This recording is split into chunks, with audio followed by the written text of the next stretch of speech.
Assalamualaikum warahmatullahi wabarakatuh. Hari ini kita akan melanjutkan pelajaran kita DKD 3.1, yaitu menganalisis aturan pencacahan, aturan penjumlahan, aturan perkalian, permutasi dan kombinasi melalui masalah. Ya. Nah, yang pertama ini kita akan melihat aturan penjumlahan. Pada aturan penjumlahan itu dipakai jika yang pertama ada beberapa kegiatan yang berbeda, namun hanya satu yang dilakukan. Atau yang kedua itu kita sedang membagi kasus. Walaupun ketika membagi kasus, aturan penjumlahan biasanya dipakai beriringan dengan kaidah atau rumus lain. Untuk lebih jelasnya kita lihat pada contoh. Perhatikan. Pak Ridwan ingin membeli 3 buah mobil baru. Jenis mobil yang akan dibeli adalah Avanza, Xenia, dan Honda Jazz. Peluang membeli masing-masing mobil adalah peluang Avanzanya 0,4, Xenia-nya 0,3, dan Honda Jazz-nya 0,2. Yang ditanyakan di sini peluang Pak Andi membeli salah satu mobil adalah berapa? Nah, untuk menjawab soal ini terlebih dahulu kita harus memisahkannya dulu. Ya, supaya tidak bingung kita misalkan dulu. Misalnya peluang mobil Avanza itu kita buat, kalian lihat PA, P-nya huruf besar ya, dalam kurung A, artinya peluang mobil Avanza diwakili oleh A itu sama dengan 0,4. Peluang mobil Xenia diwakili oleh peluang B itu sama dengan 0,3. Dan peluang Honda Jazz itu diwakili oleh peluang C sama dengan 0,2. Kalian lihat, kalian perhatikan yang di atas tadi ya, ada beberapa kegiatan berbeda, namun hanya satu yang dilakukan. Jenis mobilnya berbeda, Avanza, Xenia, dan Honda Jazz. Tapi satu kegiatan yang dilakukan itu hanya membeli salah satu mobil ya, yaitu.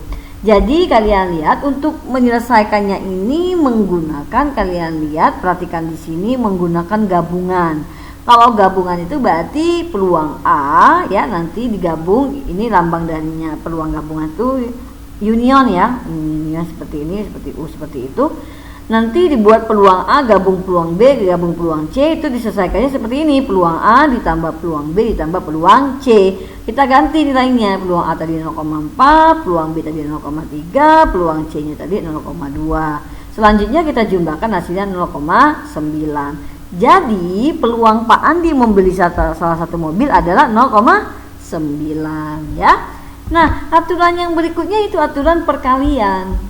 Nah, aturan perkalian ini dipakai jika yang A itu ada satu kegiatan yang terdiri dari beberapa tahap ya, atau yang B ada beberapa kegiatan yang berbeda yang semuanya itu harus dilakukan. Untuk lebih jelasnya kalian lihat pada contoh di bawah ini, kalian perhatikan Ahmad mempunyai 3 buah baju dan 2 buah celana ya. 3 buah baju itu berwarna putih, hitam, dan batik. Sedangkan 2 buah celananya berwarna abu-abu dan coklat. Yang ditanyakan ada berapa baju dan celana yang dapat dipakai dengan pasangan yang berbeda ya. Jadi misalnya ini baju warna putih, pasangannya celana apa ya. Jadi itu pasangannya yang berbeda, yang begitu yang dimasukkan soal di sini ya. Nah, untuk menyelesaikan soal ini dilakukan dengan 2 cara. Yang pertama itu cara mendaftarkan pasangan dengan diagram. Diagramnya bisa kalian lihat di slide yang berikut ini. Kalian lihat di sini, kalian perhatikan. Baju tadi warnanya putih ya, hitam, dan batik. Selanjutnya celananya tadi ya, kalian lihat coklat dan abu-abu. Maka pasangan yang mungkin ya, urutan yang mungkin untuk pemasangan antara baju dengan celana itu yang pertama boleh baju putih, celananya abu-abu ya, kalian lihat yang pertama. Selanjutnya boleh baju putih, celananya coklat ya. Selanjutnya lagi boleh baju hitam, celananya abu-abu. Selanjutnya lagi boleh celana hitam, boleh baju hitam, celananya coklat. Nih lihat ya. Dan yang terakhir boleh bajunya batik, celananya abu-abu. Kalian perhatikan ini.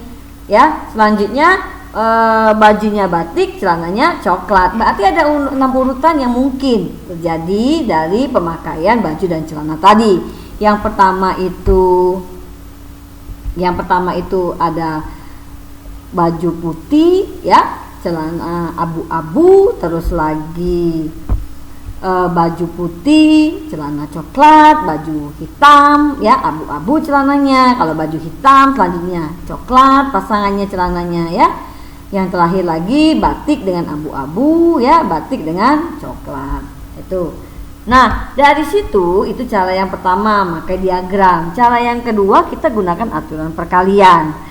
Unsur yang pertama tadi kita misalkan tadi baju ya, ada 3 baju kan, ada 3 baju dianggap sebagai A1 sebagai sama dengan 3. Unsur yang kedua tadi celana ya, celananya itu dianggap ada 2 tadi ya. Nah, jadi total pasangan baju dan celana itu kita kalikan saja, 3 kali 2 berarti hasilnya 6. Jadi banyaknya pasangan baju dan celana dari soal tadi itu ada 6 pasang yang berbeda. Nah, aturan perkalian ini dipakai untuk mencari yang namanya faktorial, permutasi, dan kombinasi. Untuk yang pertama ini ya, untuk minggu ini kita belajar faktorial dulu. Faktorial itu apa? Faktorial itu kalian lihat di sini, jika n merupakan bilangan asli, maka faktorial dari bilangan n didefinisikan, kalian lihat sebagai berikut ya, kalian perhatikan lambangnya faktorial itu seperti tanda seru ya, seperti tanda seru seperti ini. Misalnya ada n faktorial, berarti rumusnya n dikali n dikurang 1, nanti n ini berapa, nanti dikurang 1, selanjut lagi dikali n dikurang 2 sampai n dikurang 3 dan seterusnya sampai dia nanti ujungnya harus 1 ya. Nah, selanjutnya bagaimana nih kalau dia seandainya di sininya bukannya 4, bukannya 3, bukannya 2 tapi 0 ya, tapi 0. Nah, gimana nih nguranginya? 0 itu kalian lihat di sini dia ada faktorial tersendiri ya.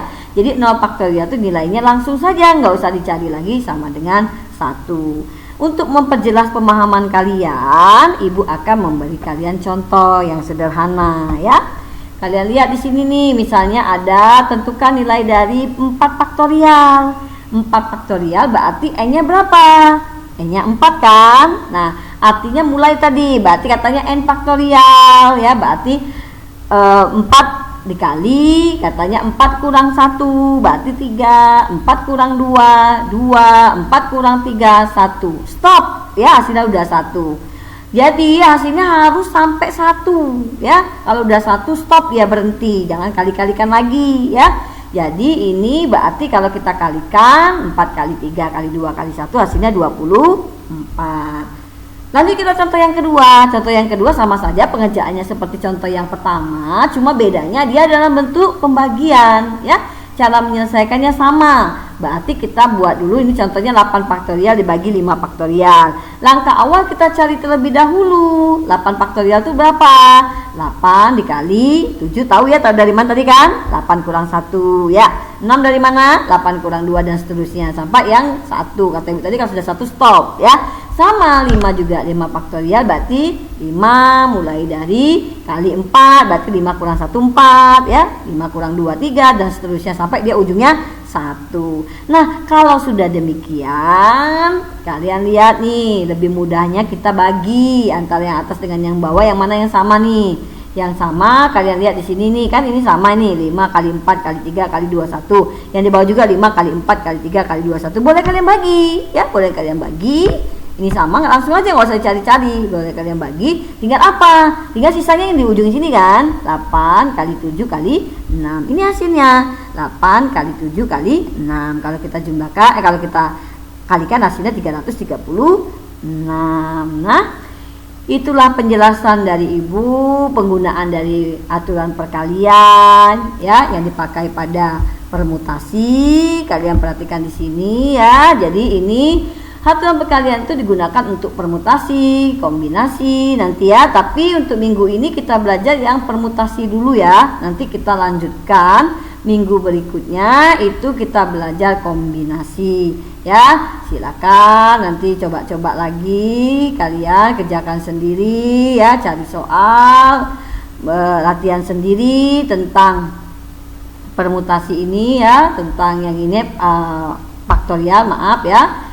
Jadi Untuk minggu selanjutnya kita belajar tentang permutasi dan kombinasi ya. Itu saja dari Ibu. Wassalamualaikum warahmatullahi wabarakatuh.